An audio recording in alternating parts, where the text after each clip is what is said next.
자, 신앙생활, 교회 생활을 하다가 보면 흔히 듣는 말이 있어요. 하나님을 잘 믿고 싶은데 하나님 사랑하는 게 잘 안 돼요. 어떻게 해야 될지를 모르겠어요. 이런 말들을 종종 자주 듣게 됩니다.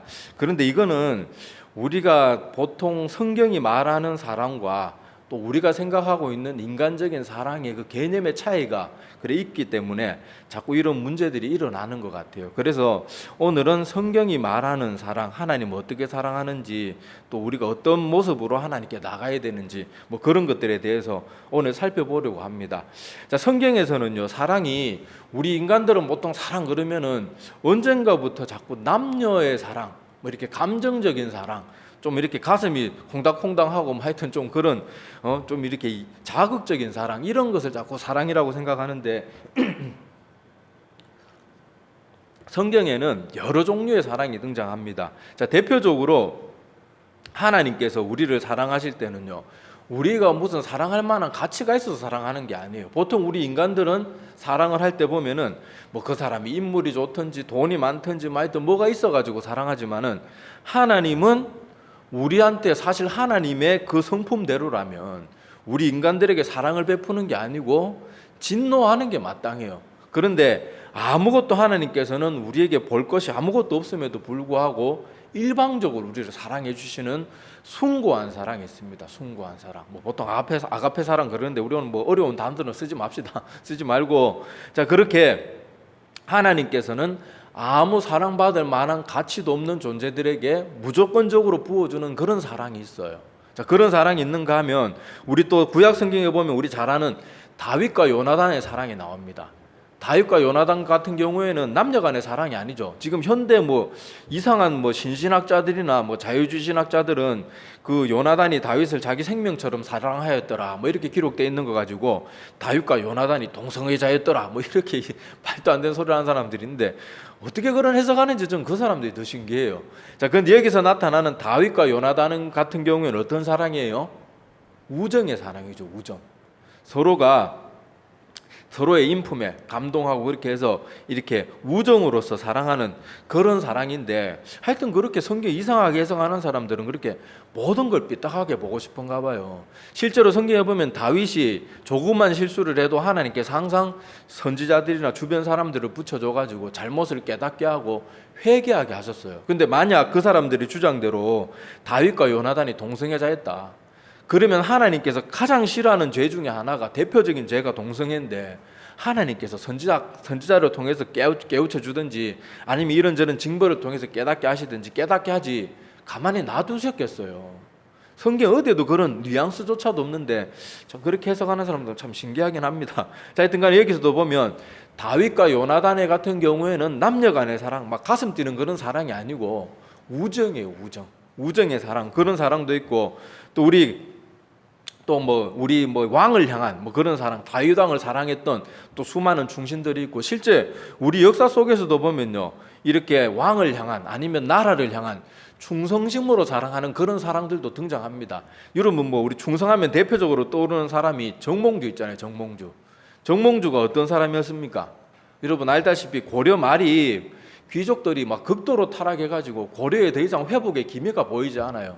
그래가지고 여러분 잘 알다시피 이성계의 아들이었던 이방원은 싹 그냥 저 고려란 나라를 갈아엎고 새로운 나라를 그렇게 창건하기를 원했고, 정몽주는 그래도 내가 고려의 신하인데 어떻게든 이 고려가 고쳐서 새로워질 수 있도록 그렇게 개혁을 하려고 그랬죠. 둘 다 개혁의 뜻은 같이 했는데 한 명은 완전히 그냥 갈아엎고 새로 시작하는 거고, 정몽주는 이제 고쳐서 그렇게 하려고 했어요. 이게 꼭 보면 종교개혁 시대 때 루터가 그랬어요. 루터는 아예 가톨릭을 완전히 갈아엎어버리려고 그랬고, 에라스무스는 어떻게든 가톨릭에 남아서 가톨릭을 변화시키려고 했던 그런 면에 있어서 좀 역사 속에 비슷한 모습이 있는데, 하여튼 여러분 알다시피 그때 이방원이가 그래도 마지막으로 정몽주가 워낙 뛰어난 사람이고 절개 있고 또 워낙 좋은 사람이고, 특히 이성계가 이 정몽주를 굉장히 신임을 했기 때문에 어떻게든 저 사람은 우리 편으로 끌어들이는 게 좋을 것 같아서 마지막으로 기회를 주고 불렀던 노래가 이거죠.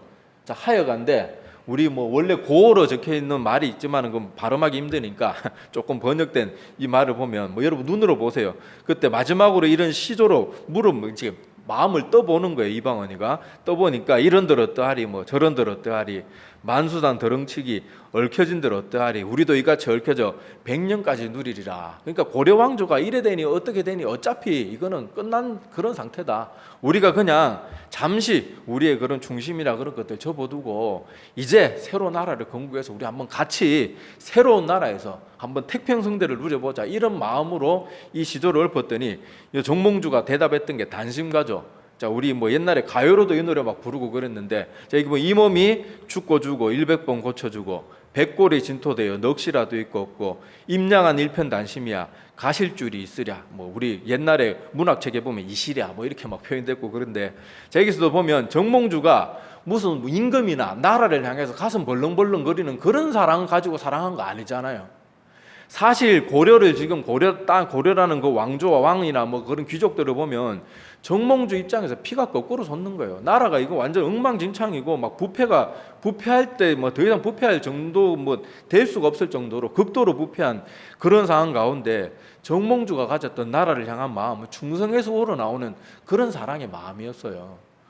그렇기 때문에 우리가 사랑에는 뭐 하여튼 여러 가지 종류가 있습니다. 물론 뭐 나중에 정몽주는 뭐 이방원이가 이렇게 단신가로 정몽주의 마음을 알고는 뭐 선주께서 죽였다 뭐 그렇게 나오는데, 선주께서 죽였다는 것도 확실하진 않습니다. 이게 역사책을 자세히 들여다보면 확실하진 않은데 우리가 일반적으로 그렇게 알고 있고, 여기 단신가도 뭐 정몽주가 지었다 이렇게 말하는데 또 역사를 참고로 이렇게 뭐 여러분 상식으로 알고 있으면 도움이 될 것 같아가지고 역사책을 뒤져보면 고구려 안장왕을 사랑했던 한주라는 여인이 불렀던, 옥중에서 불렀던 노래예요, 이 단심가가.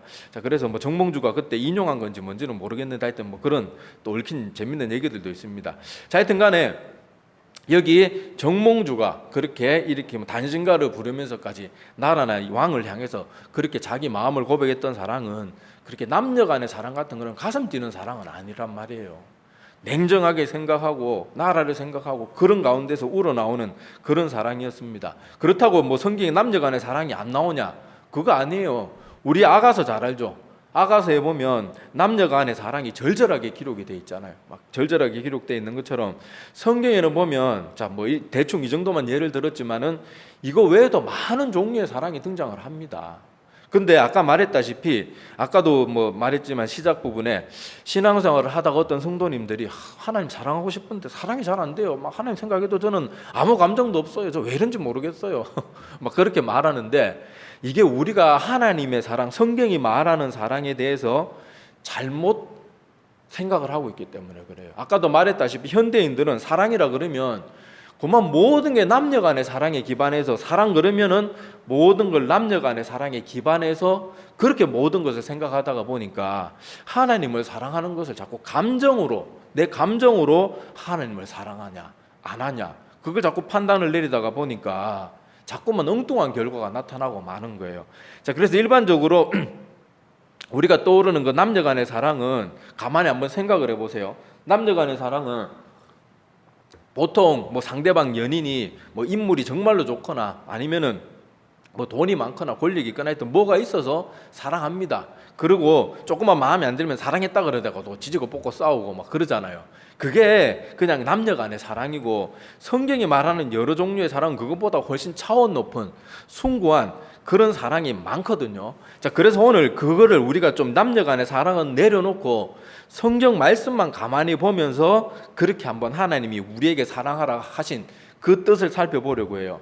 자, 오늘 읽은 본문 말씀 중에 특별히 30절 말씀을 한번 가만히 보시기 바랍니다. 자, 이 30절 말씀에 보면 하나님께서 예수님께서 주 너의 하나님을 사랑하라 그렇게 명하면서 앞에 뭐라고 말해요? 자, 제일 먼저 뭐를 다하라 합니까? 마음을 다하고, 자, 그 다음에 목숨을 다하고, 그 다음에 뜻을 다하고, 그 다음에 힘을 다하고, 그렇게 주 너의 하나님을 사랑하라 이렇게 말을 하면 사람들은 딱 이렇게 반응해요. 아니, 목사님 지금 무슨 말 하세요? 아까도 말했다시피 저는 하나님 생각해도 아무런 마음의 감동도 없고, 어떨 때는 하나님 살아계신지 안 살아계신지 의심도 들고 막 모든 게 불확실한데 이렇게 사랑하라는 게 가능합니까? 저는 지금 감정도 안 떠오르는 상황에서 무슨 그런 말씀을 하세요? 근데 그게 아니에요. 오늘 말씀을 가만히 보세요. 오늘 말씀에 가만히 보면요, 하나님께서는 우리에게 사랑을 하라고 할 때 너희들이 감정이 뜨거워지면 하나님 사랑해라. 너희들이 믿을만 하면 하나님 사랑해라. 그리고 너희들 기분이 내킬 때 기분 좋은 날 사랑해라. 이런 말이 전혀 없어요. 여기는 보면 단도직입적으로 뭐라고 말해요? 그냥 무조건적이에요. 마음을 다하고 목숨을 다하고 뜻을 다하고 힘을 다해서 사랑하라는 거예요. 그러니까 여기서 강조되는 사랑은요, 감정의 사랑을 강조하고 있지 않아요. 감정에 우리 감정에 호소하고 있는 게 아니고 우리 의지에 호소하고 있어요. 의지에.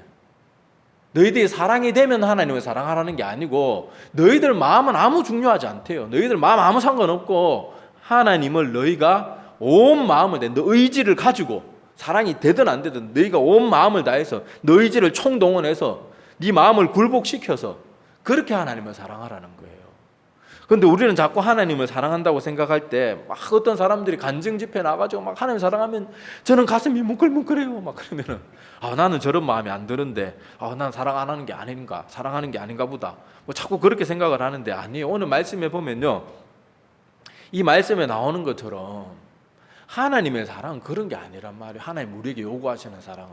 그리고 여러분, 우리나라나 아니면은 기독교 역사 속에 많은 순교자들이 뭐 예수님 생각하면 눈물 펑펑 흘리던 그런 사람들만 순교의 자리에 나갔던 거 아니에요. 냉철하고 이성적인 사람들도 순교의 자리에 나갔어요. 우리는 자꾸 감정에 기반한 사랑을 생각하니까 자꾸 하나님 사랑하고 싶은데 사랑이 안 됩니다. 어떻게 해야 되지요?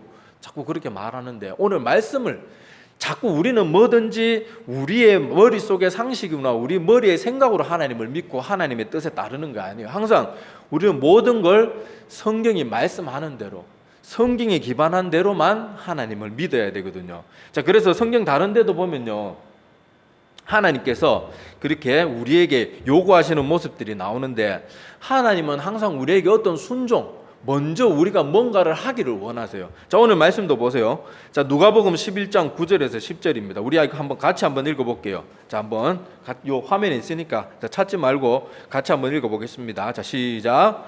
내가 또 너희에게 이르노니 구하라 그러면 너희에게 주실 것이요, 찾으라 그러면 찾아낼 것이요, 문을 두드리라 그러면 너희에게 열릴 것이니 구하는 이마다 받을 것이요, 찾는 이는 찾아낼 것이요, 두드리는 이에게는 열릴 것이니라. 자, 이 말씀 가만히 보세요.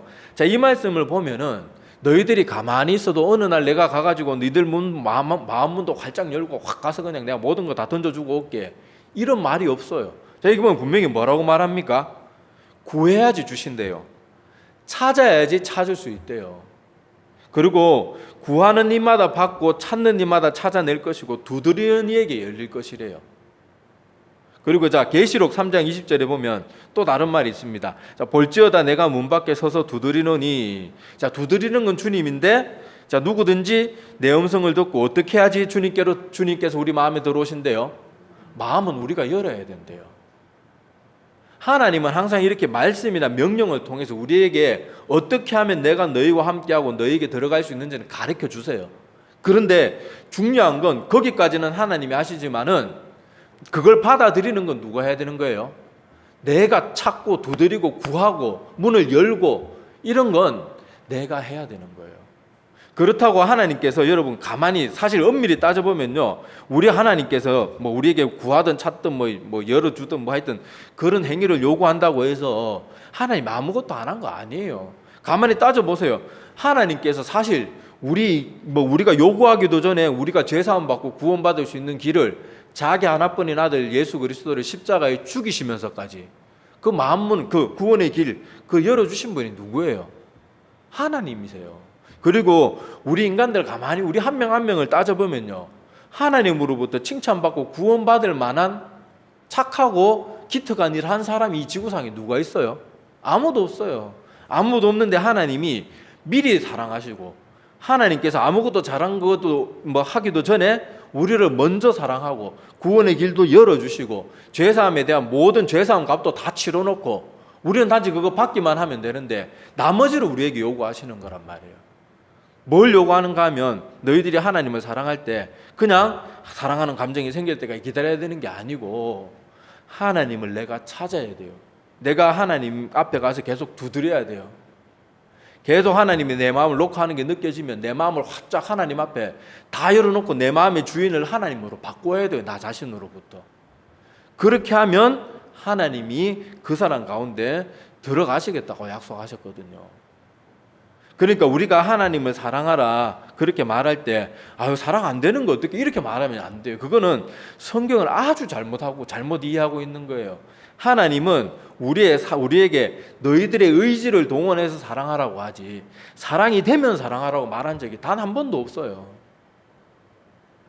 그죠? 우리 이것을 꼭 기억해야 됩니다. 자, 이거를 우리가 일상생활 가운데 적용해 보면 이런 겁니다. 자, 어떤 사람은 기도해야 되는데 기도가 잘 안 돼요. 성경 봐야 되는 거 아는데 성경만 보면 무슨 말인지 모르겠어요. 하나님 늘 생각해야 되는데 세상 일이 바빠가지고 생각이 잘 안 나요. 그게 과연 하나님 앞에 바른 말일까요? 이거 아니에요. 여러분, 한낱 남녀 간의 사랑 같은 경우에도 보면 어때요?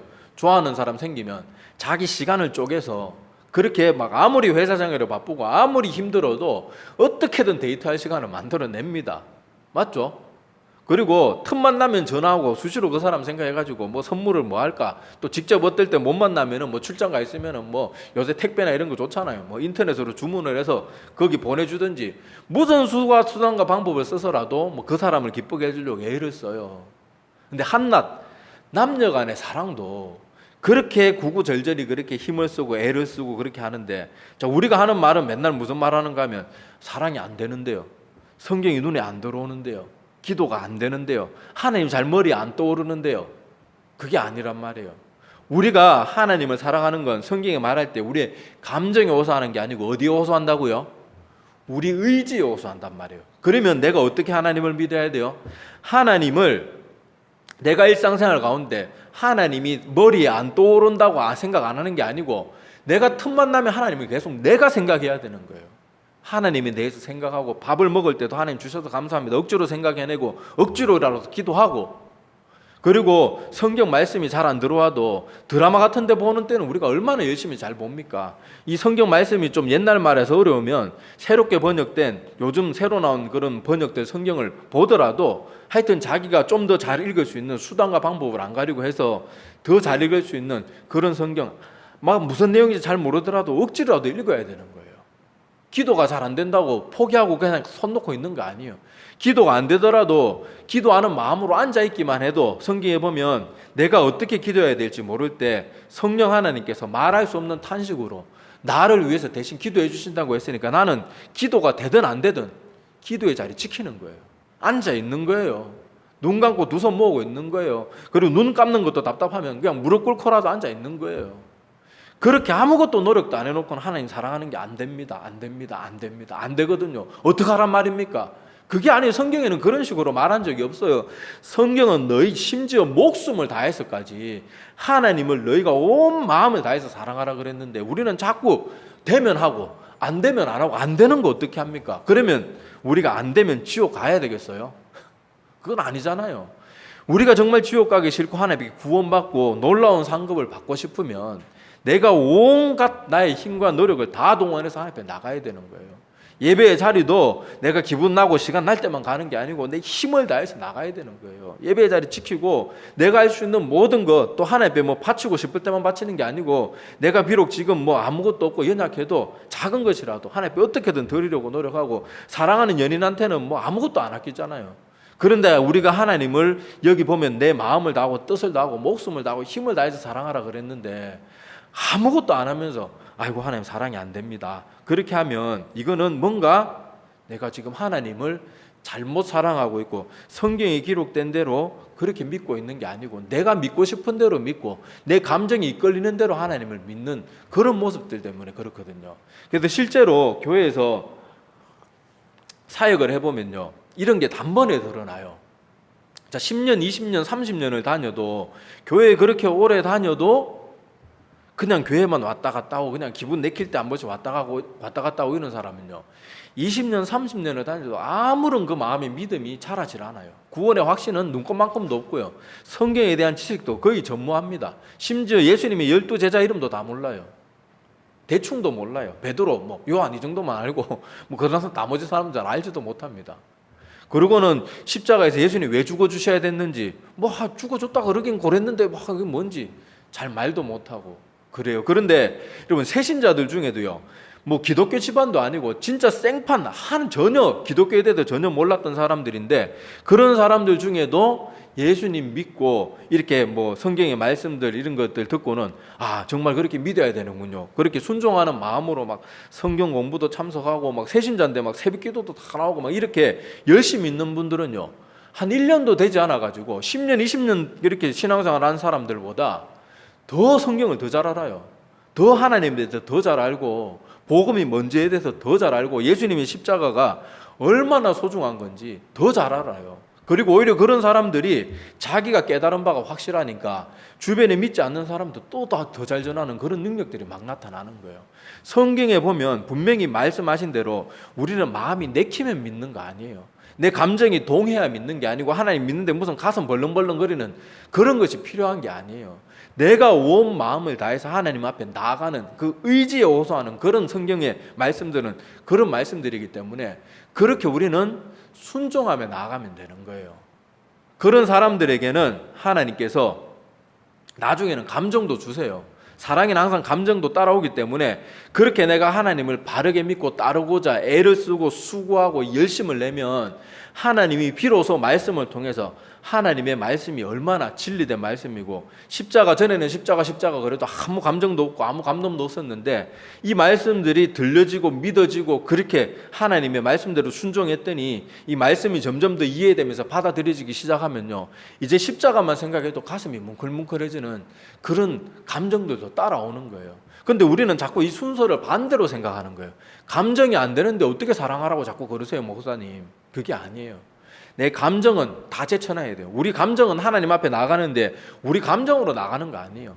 하나님 앞에 내 마음과 뜻과 온과 힘, 정성 모든 걸 다해서 하나님 앞에 나가면 나머지는 하나님께서 알아서 하시는 거예요. 아까도 말씀드린 것처럼 여기도 보면, 여기 나와 있는 말씀들도 보면 하나님께서는 천국은 아무에게나 주신다고 하지 않아요. 가만히 있는 자에게 주시는 거 아니라 그러고, 예수님도 이 땅에 계실 때 천국은 어떤 자들의 것이라 그랬어요? 침노하는 자의 것이라고 하죠. 침노는 뭘 말합니까? 어떤 영토나 전쟁으로 말하면 어떤 지역을 차지하기 위해서 병사들이 목숨을 걸고 가서 싸워서 막 큰 희생을 치르더라도 거기를 뺏어내는 게 침노잖아요. 하나님을 섬기는 것도 마찬가지란 말이에요. 우리가 하나님 나라에 들어가기 위해서는 내 모든 희생을 치를 각오를 하고, 심지어 내 목숨까지 버릴 각오를 하고, 그것을 얻기 위해서 나의 모든 것을 걸고 투쟁하고 열심으로 나가야 되는 거예요. 열심으로. 그러면 그때 하나님께서 천국은 그런 사람들의 차지가 된다고 분명히 주님께서도 말씀하셨거든요. 그래서 오늘은 우리 이런 오늘 말씀 기억하면서, 오늘 특별히 내 마음을 다하고 여기 목숨을 다하고 뜻을 다하고 정성을 다해서 사랑하라 하신 이 하나님의 말씀을 우리가 이 뜻을 바르게 이해했으면 좋겠어요. 우리는 하나님이 내가 하나님 앞에 얼만큼 열심히 있느냐에 따라서 다르게 반응하세요. 저도 30년 동안 어렸을 때부터 모태신앙으로 신앙생활을 했지만은 30년 동안 교회 왔다 갔다 할 때는 아무 믿음도 안 생겼어요. 하지만 하나님이 어떤 분인가 알고자 성경 말씀을 읽고 열심히 성경을 그렇게 파고 그렇게 하기 시작했을 때 하나님께서 비로소 믿음의 마음을 주신 거예요. 내 마음에 무슨 감정이 생겨가지고 그렇게 하나님 믿게 된 게 아니란 말이에요. 먼저 순종하고 내가 하나님 앞에 내 정성을 보여드려야 돼요. 여기서도 보면 이미 주님께서 수도 없이 설교 말씀이나 복음 전하는 사람들이나 성경 말씀이나 모든 것을 통해서 이미 우리의 마음의 문은 수도 없이 두드렸어요. 그런데 중요한 건 내가 마음 문을 여는 열심을 내가 내야 된단 말이에요. 내가 너무 오랫동안 내 마음의 문이 안 열려가지고 문에 목이 쓸고 삐끄덕삐끄덕거리면 기름을 치든 뭘 하든 힘으로 열든 무슨 방법을 쓰든 그 빗장을 풀고 내 문을 열어야 된단 말이에요. 근데 우리는 하나님을 향해서 아무것도 안 하고, 하나님 저 믿음이 잘 안 자라요, 저 왜 이런지 모르겠어요, 이렇게 하면 안 된다는 거예요. 내가 먼저, 하나님이 사실상 아까도 말했죠, 엄밀히 따지면 하나님은 이미 우리에게 주실 모든 걸 다 주신 상태예요. 하나님은 단지 받아가라 그러는데 우리는 받아가는 걸 안 하면서 하나님이 왜 저에게 마음을 안 주십니까? 왜 저에게 가슴 뛰는 믿음을 안 주십니까? 그러고 있는 거예요. 근데 하나님이 이미 모든 것은 다 주셨어요. 분명히 성경은 말하잖아요. 믿는 사람에게는 누구든지 다 하나님께서 구원을 베푸시겠다고 하셨으니까 우리는 단지 받아가기만 하면 되는데 손을 뻗어서 짚는 거, 요 정도의 수고도 하기 싫어하는 거예요. 자기 사랑하는 연인한테는 자기 돈, 시간, 자기 고생 이런 거 하나도 안 아끼면서 하나님 앞에 나갈 때는 하루에 10분, 20분도 성경 말씀 보고 기도하고 예배 드리는 그런 일들에 눈꼽만큼도 노력을 안 하는 거예요. 그래 놓고는 저 믿음이 왜 이런지 모르겠어요. 왜 이런지 모르겠어요. 그건 아니란 말이에요. 그래서 오늘 우리 이 말씀을 꼭 기억하면서 하나님을 바르게 믿고 싶고 정말 진지하게 믿고 구원받고 싶은 사람이라면 오늘 이 말씀을 분명히 기억하시고 내가 먼저 하나님 앞에 온 마음과 뜻과 정성과 심지어 목숨과 힘을 다해서 정성을 다해서 하나님 앞에 나아가는 그런 사람들에게 이런 구원이 주어진다는 거, 이런 참된 믿음이 주어진다는 거, 하나님을 사랑하는 가슴 뜨거운 사랑도 그런 사람들에게만 주어진다는 것을 오늘 말씀을 통해서 하나님 앞에 나중에 주님 앞에 섰을 때 온갖 핑계만 다 대는 게으르고 악한 종아 이렇게 책망 맞는 게 아니고 네가 정말 뜨거운 마음으로 나를 사랑했구나, 네가 한결같이 네가 기분이 좋을 때든 기분이 좋지 않을 때든 네가 나를 사랑하는 마음은 항상 변함이 없구나, 네가 힘들 때조차 억지로 네가 네 마음을 굴복시켜서 나에게로 네가 내 마음을 향했구나, 그렇게 인정받고 칭찬받는 그런 우리 모두가 되어서 하나님 나라 천국 시민으로 이렇게 인정받는 우리 모두가 되기를 소망합니다. 기도드리겠습니다. 하나님 아버지, 오늘 하나님을 향한 사랑의 모습이 어때야 되는지 저희들이 말씀을 통해서 확인하고 살펴보았습니다. 많은 사람들이 그리고 많은 현대인들이 하나님을 사랑하는 것도 자꾸만 남녀간의 그런 유치한 사랑으로만 생각하고 감정적인 사랑으로만 생각하다가 보니 하나님을 사랑하는 게 잘 안 된다, 이런저런 핑계와 변명만 대고 한평생 그렇게 신앙생활 하다가 구원에 이르지 못하고 인생이 끝나는 사람도 안타깝게도 얼마나 많은지 모릅니다. 하지만 이제는 오늘 말씀 우리가 분명히 들었사오니 하나님을 사랑하는 방법은 우리의 감정으로 사랑하는 것이 아니라 내 마음과 뜻과 정성과 힘과 심지어 목숨을 다해서 내 의지를 다해서 나의 전인격을 다 굴복시켜서 그렇게 먼저 하나님께 나가야 함을 저희들이 꼭 기억하게 도와주시어서 더 이상 하나님 앞에 신앙생활이 잘 안 된다, 믿음이 잘 안 된다 핑계댈 것이 아니라 우리가 무엇을 잘못하고 있는지 우리 스스로를 점검해보고 하나님 앞에 나가는 일에 더욱더 최선을 다하는 그런 저희들이 다 되어서 마지막 하나님 앞에 섰을 때 우리의 믿음이 또 하나님을 향한 우리의 사랑이 감정과 상관없이 하나님께 인정받는 그런 우리 모두가 되게 도와주시고 어떠한 가운데서도 의지로 믿는 그런 믿음은 변함이 없습니다. 감정에 따르는 사랑은 자기 기분에 따라 사랑이 했다가도 미워지기도 했지만은 의지로 사랑하는 것은 어떠한 가운데도 하나님을 사랑할 수 있는 그런 사랑이오니 우리의 연약한 의지를 붙들어 주시고 더욱더 힘을 주님께서 공급하여 주시어서 언제나 어느 때나 한결같이 하나님을 사랑하고 내 감정 따위는 다 버려두고 오직 하나님께 나의 모든 것을 집중할 수 있는 그런 저희들이 다 되게 도와주시어서 하나님께로부터 칭찬받는 우리 모두가 될 수 있도록 크신 은혜와 은총 베풀어 주시옵소서. 오늘도 예배드리는 이 귀한 영혼들의 마음을 붙들어 주시고 이들 마음 가운데도 정말 참된 믿음의 마음을 꼭 허락하여 주시어서 아버지 신앙생활 가운데 방황하거나 아버지 그렇게 퇴보함이 없이 항상 하나님을 향해서 날마다 전진해 나가는 귀한 믿음의 사람이 다 될 수 있도록 크신 은혜 원총 베풀어 주시옵소서. 감사를 드리며 예수님의 이름으로 기도드립니다. 아멘.